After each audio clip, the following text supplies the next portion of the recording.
ഗാന്ധിജിയെ ഏതാണ്ട് വിസ്മരിച്ച, ഏതാണ്ട് പൂർണ്ണമായും വിസ്മരിച്ച, അഹിംസയെ ജീവിതത്തിൽ നിന്ന് പൂർണ്ണമായും തിരസ്കരിച്ച ഒരു ജനതയുടെ മുൻപിലാണ് ഇപ്പോൾ ഈ ഒരു പ്രദർശനവും ഈ ഒരു വിവരങ്ങളൊക്കെ തുറന്നു വെക്കുന്നത്. അത് വാസ്തവത്തിൽ അത്ഭുതത്തോടു കൂടിയാണ് ഞാനിതിൻ്റെ ആദ്യത്തെ പ്രദർശനം എറണാകുളത്ത് വെച്ച് കണ്ടത്. കാരണം നമ്മളിപ്പോൾ തിരക്ക് കൂട്ടുന്നൊരു ജനതയാണ് ഗാന്ധിജിയെ മറക്കാൻ വേണ്ടിയിട്ട്. ഗാന്ധിജി ഏതോ ഒരു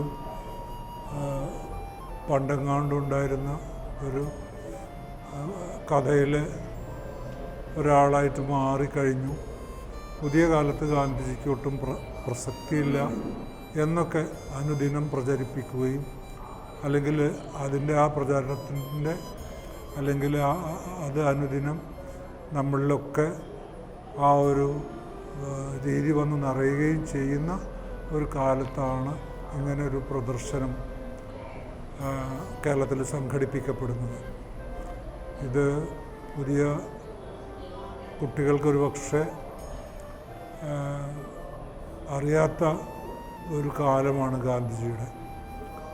വളരെ എന്താണ് പറഞ്ഞില്ലേ, പഴങ്കഥയിലെ നായകനായി പോയ, അതിൻ്റെ വിശദാംശങ്ങളൊന്നും തന്നെ അറിയാത്ത ഒരു ജനതയ്ക്ക് മുൻപിൽ ഇങ്ങനെ ഒരു യാഥാർത്ഥ്യം ചിത്രരൂപത്തിലും അദ്ദേഹത്തിൻ്റെ ലേഖന രൂപത്തിലുമൊക്കെ നമുക്ക് മുന്നിൽ വെക്കുമ്പോൾ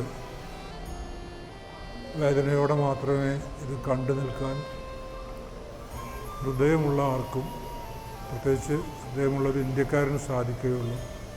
ഈ എഫർട്ട് എടുത്ത ഇതിൻ്റെ പിന്നിലുള്ള എല്ലാ ആൾക്കാർക്കും എൻ്റെ വിനീതമായ നമസ്കാരം.